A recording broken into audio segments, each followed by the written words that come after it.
Good afternoon, good evening, good morning. I'm still not quite sure for this global conference at where we are, and I think we're all in our own. Somebody said that time and space is very subjective, so I will go with that.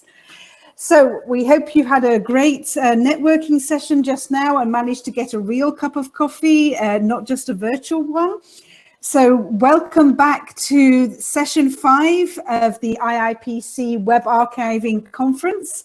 And this session is focused on multilingual and collaborative archiving. So in this session, we will have the recaps of 2 presentations. The first one from the Portuguese web archiving team, led with Ivo Branco, Ricardo Basílio, and Gomes, who will be telling us more about their work around transnational and cross-lingual crawl of the European Parliamentary Elections 2019. And then we will move on to Silvia Sevilla, who is from the European Publications Office, and she will be telling us about the experiences of web archiving in a multilingual environment at an EU experience. So I'm sure many of you have already been in the sessions before. So we'll have 5 minutes recap from the videos that you've probably already had a chance. Both of the presenters will remind us what we watched on the pre-video. And in that time, please feel free to add questions into the Q&A, or if you see questions, you can also vote them up. If you like a question that somebody else has answered, so we'll be monitoring those.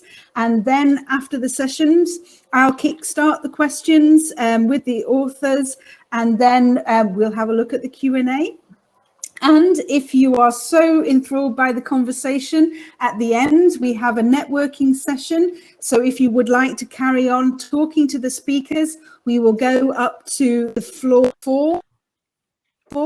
After the end of the session, and there will be some special tables laid out for us to continue the conversation.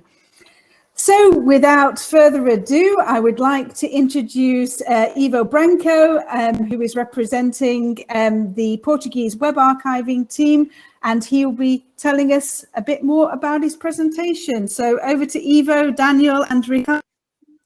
The floor is yours. Thanks very much. Hello, my name is Ivo Branco, and we on the Arquivo.pt. We are an open web archive. We normally have 3 types of collections or crawls. We normally crawl the .pt domain 3 times per year. We run daily crawls of the Portuguese news sites. And we run special crawls like this one, the collection of the European Parliamentary Elections 2019. We usually preserve web pages related to each of Portuguese election, but for this one, we try to increase the cover of this international cross-border and cross-lingual event. We started requesting collaborations through the Iipc mailing lists, and in parallel, we used an automatic translation process that I'm going to explain it very rapidly. Using a blank Google spreadsheet, we used the Google Translate formula to translate a couple of terms and sentences from Portuguese to the other 23 official European languages. So, from all the sentences on the different languages, we used a Python script to automatically create the Bing web search engine. Then we retrieved the first 10 results for each search.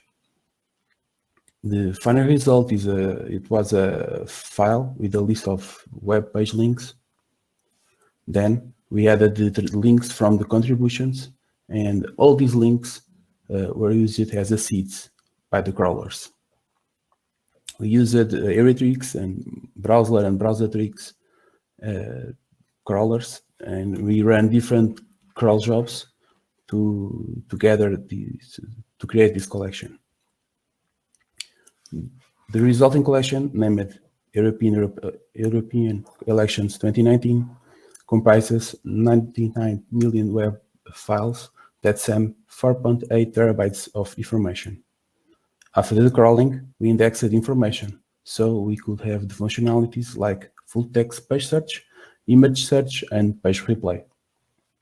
You can access this information for free on arquivo.pt/EE2019. On arquivo.pt/API, you can find more information about the APIs that we make available to the community. In conclusion, using this process, we have combined human expertise with automation to maximize the coverage of a cross-lingual event using very limited amount of resources. We have partnered also the Publications Office of the European Union, so they have reviewed the automatic translations, and that is it.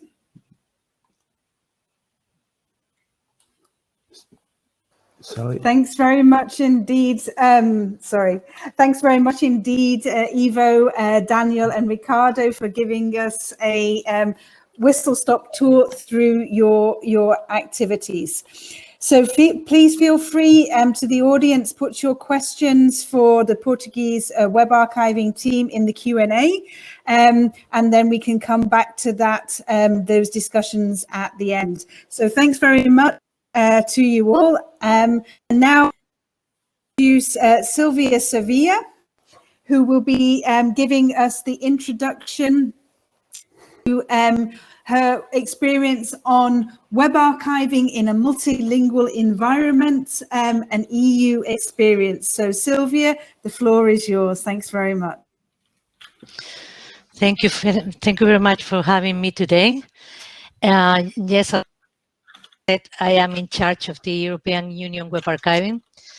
We start archiving the websites of the europa.eu domain since 2013. Recently, and thanks to Internet Archive services, we capture all archives that we found in the Wayback Machine to integrate it in our archive. So we have now material from 1996. This is not a complete archive, of course. It's very old, and at the time maybe the resources were not the same, but at least we have some memories of the old domains of the European Union. Our collection is quite small compared with other institutions that compile the national domains, but we have the complexity of the multilingualism. We have the European Union has 24 official languages, and sites, the 46% of our websites are in 23 or more languages. We have different collections, but the main one and the public one compiles about 250 websites that are captured at least 4 times per year. This is the rule by default, because sometimes we capture final archives with the frequency that they need, normally by request from the institutions. And we have also some seats that require more frequent crawls. For example, the websites related to COVID-19. Next, we are now focusing on improving the access and reuse of the information. We want also to integrate the Word files in our long-term repository. And for this, of course, we need to identify all the material in the web archiving properly. The Publications Office has a large experience in describing multilingual metadata. So we will use EU vocabularies to integrate all this web archiving material with the other contents that we have in the long-term repository. We have all the information of the web archiving will be part of the EU legal deposit. The EU legal deposit is a new development that is going to be presented this year. And until now, we didn't have as a national, as other countries, a legal deposit with the publications of the European Union. And from now on, we will have this legal deposit. It will be managed by and coordinated by the Publications Office, and it will cover all the publications produced by the European institutions, agencies, and bodies. Well, I think this is more or less what I wanted to share with you. Fantastic. That was another fantastic tour, Silvia. So thanks very much.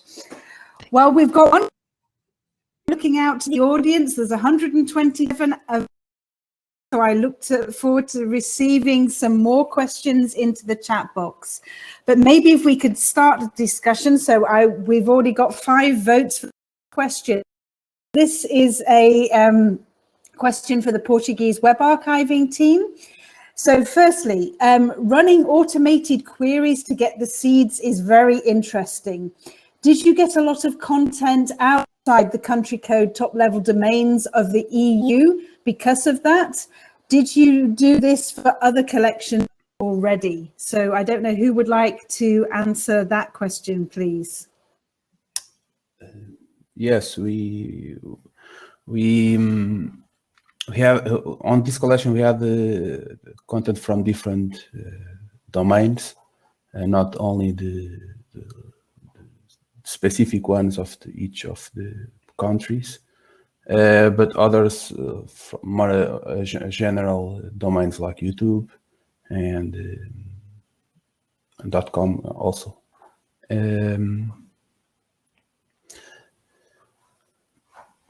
No, I think this is the first one that we used this automation translation process. We also had the other collections that used the script, the Python script that we used to search, to automatically search the Bing Web Search API, and we also used this Python script for the COVID-19 collection.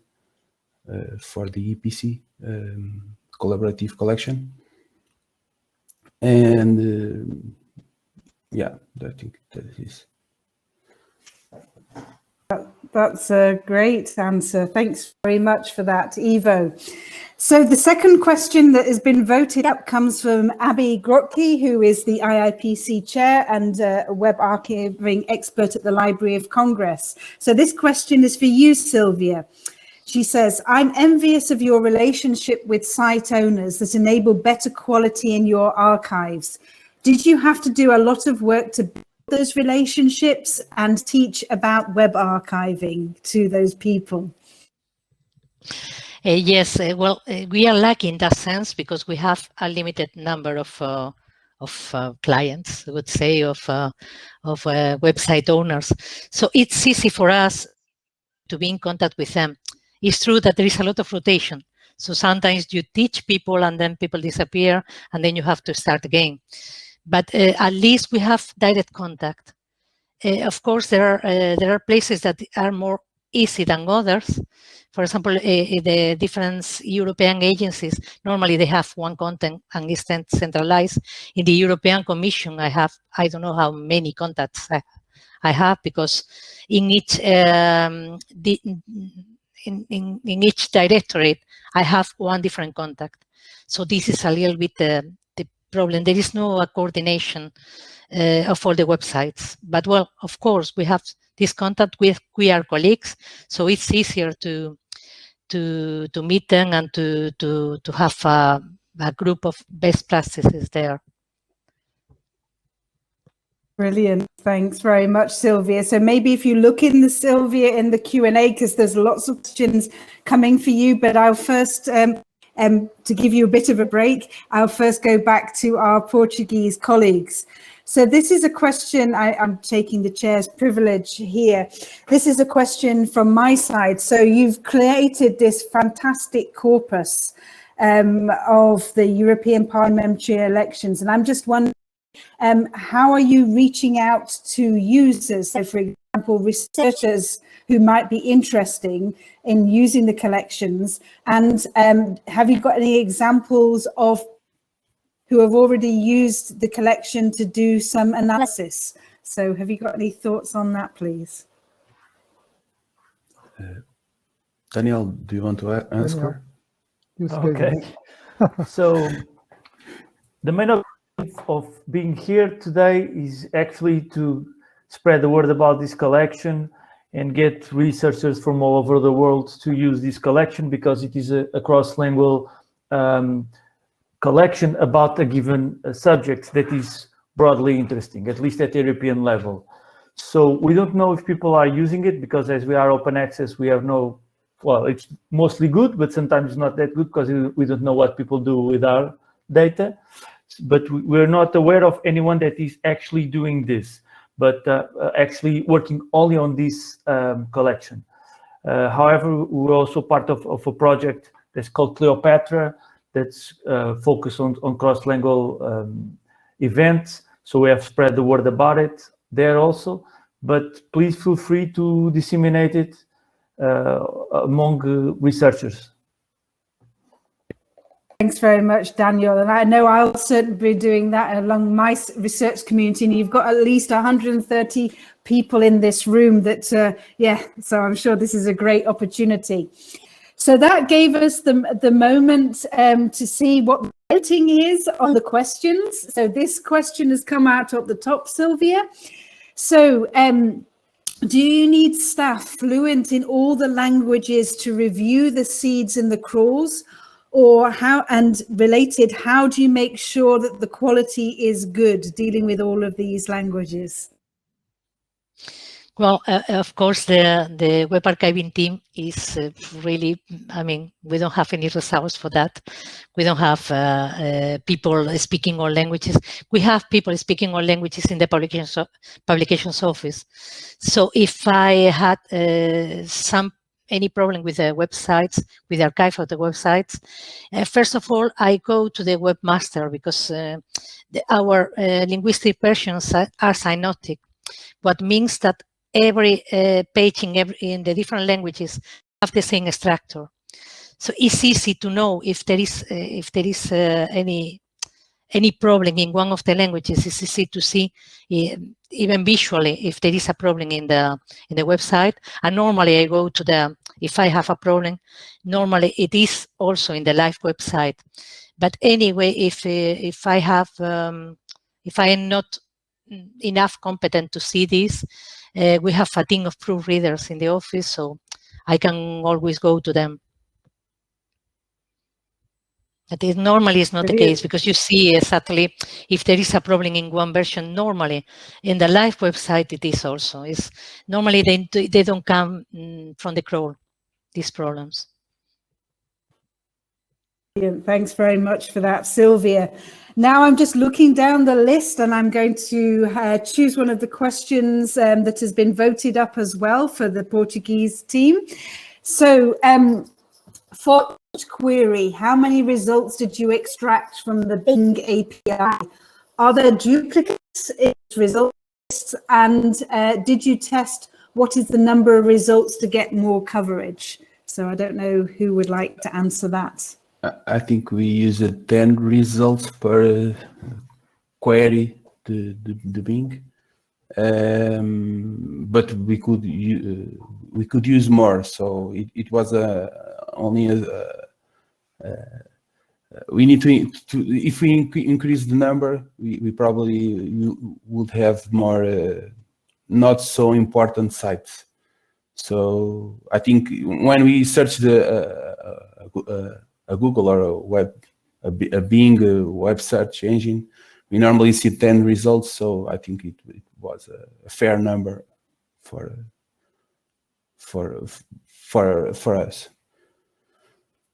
That's a very interesting answer. I mean, and just looking back at your presentation, I noted you saved 19 million files and 4.8 terabytes of data from this crawl.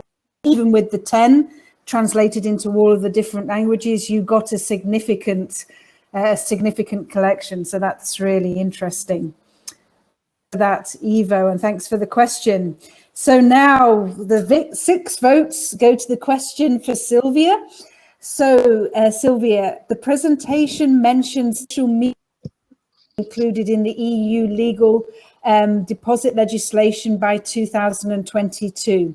How would you fulfill that requirement, considering the technical obstacles related to crawling of social media?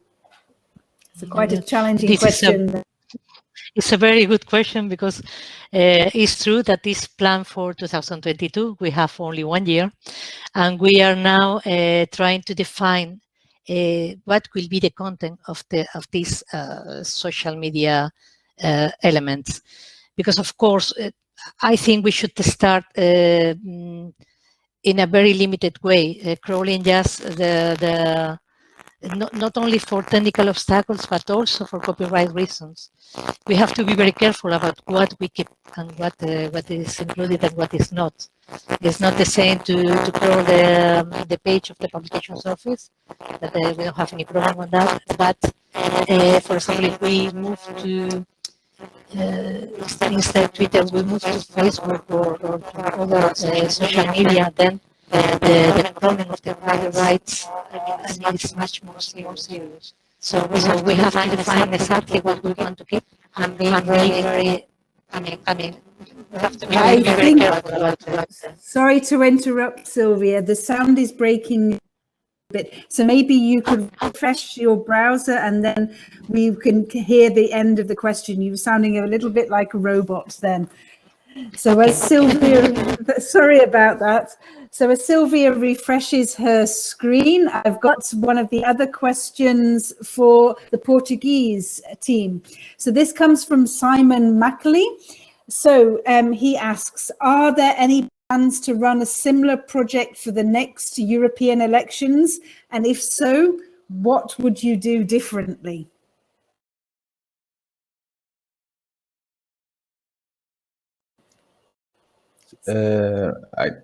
I think we are we are going to do this use a similar approach, and I think happy good enough. Yeah,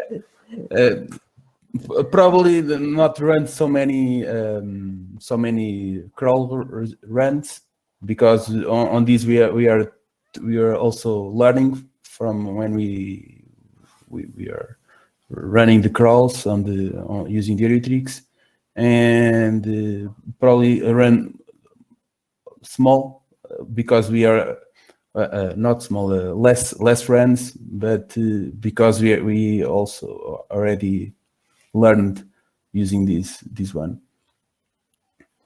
That's a good answer, because you did in this phase 5 or 6 different crawls. Yes. Crawls. And we increased the number of the sites and the searches that the translation sentence that we used to query the Bing, because we were also learning. So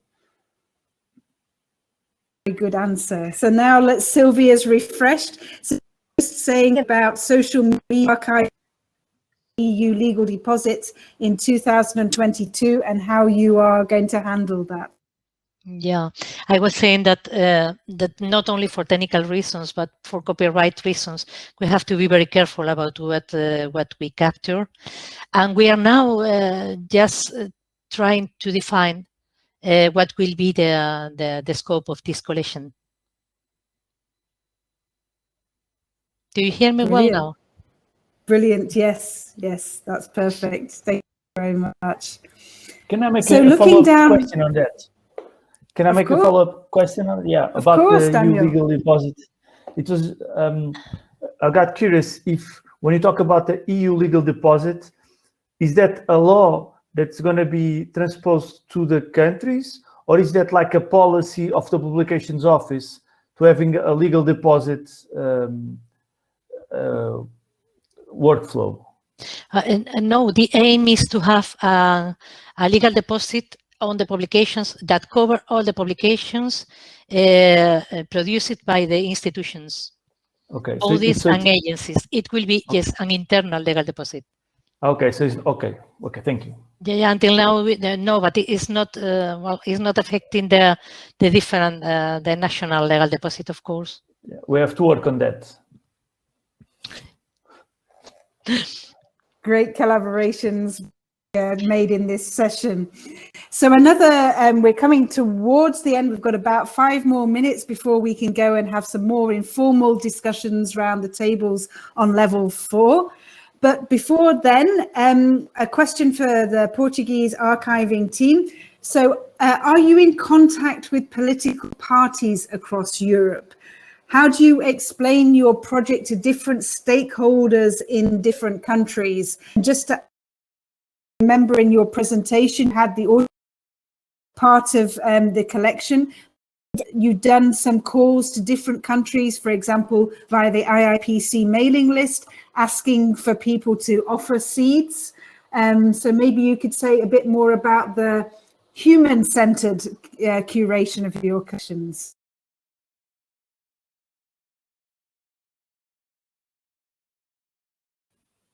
Daniel, can you talk about it? I think Ricardo will be the best person to answer this. He's the one who makes most of the context. Ricardo, please.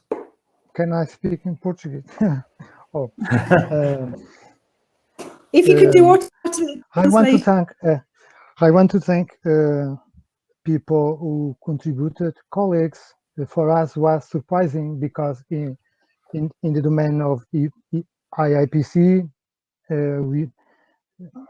there is collaboration. But when we asked to our colleagues, we got a lot of collaboration from France, from Czech Republic. There is. Thank you very much. It was very important, and human choice of seats is very important because it's the local feeling about the topic about the elections in each countries. For us, also we can say that an automatic selection is also a great help because it's a blind, it's a almost blind selection. With our personal responsibility is automated. We give to the machine the responsibility to choose. I think this can help the impartiality of the choosing seats, in my opinion. But this not excluded. This not excludes the human choosing of seats. Okay. Just to add to make a direct answer. So we're not with contact with the political parties across Europe. So we rely on our colleagues and friends to locally identify the relevant websites of parties. And we are not explaining our project to different stakeholders in different countries. We're trying to do that. But if you could help us also to do that, we'll be thankful. Okay. To both of you for that answer. And we're just wrapping up, but I would like to ask Jeffrey's question to both of you. So Jeffrey says, any tips for us if we start from scratch with a multilingual project ourselves? So maybe Silvia, do you have any tips if somebody wanted to start a multilingual project? Well, as I said before, for us it's quite easy because the websites are prepared for that. So, but it's not the case always. I mean, in some websites, the HTML is not constructed in the same way in the different languages. So sometimes you have to consider the different languages as independent seeds. You cannot crawl the website in the same way. Normally I do it, but sometimes, of course, I have to consider that I have 23 seats different and no only one. Yeah, it depends. You have just to test and to see the result. That's a great tip. I love that, Silvia. And the Portuguese colleagues, what are your tips for dealing with multilingual collections?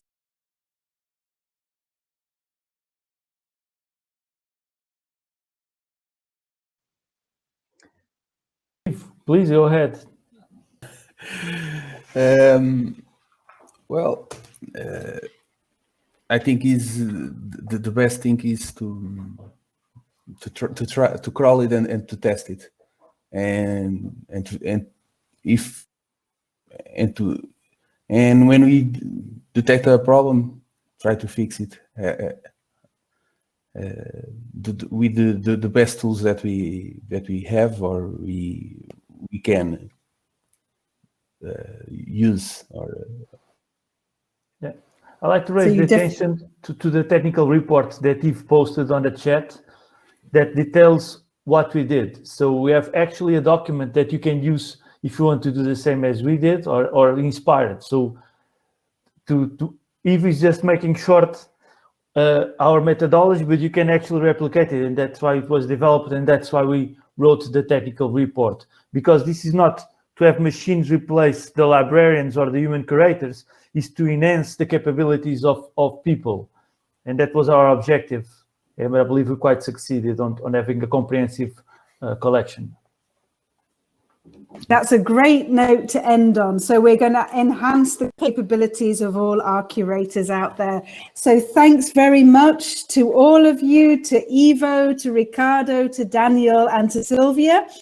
If you would like to continue this conversation with us, we've got the informal networking session on level 4, and we have some tables. So if you go up to level 4, you will see the multilingual tables set out for there. And also Zarko says, if you are on Slack, then you can also continue the conversation there. So thanks very much. Olga.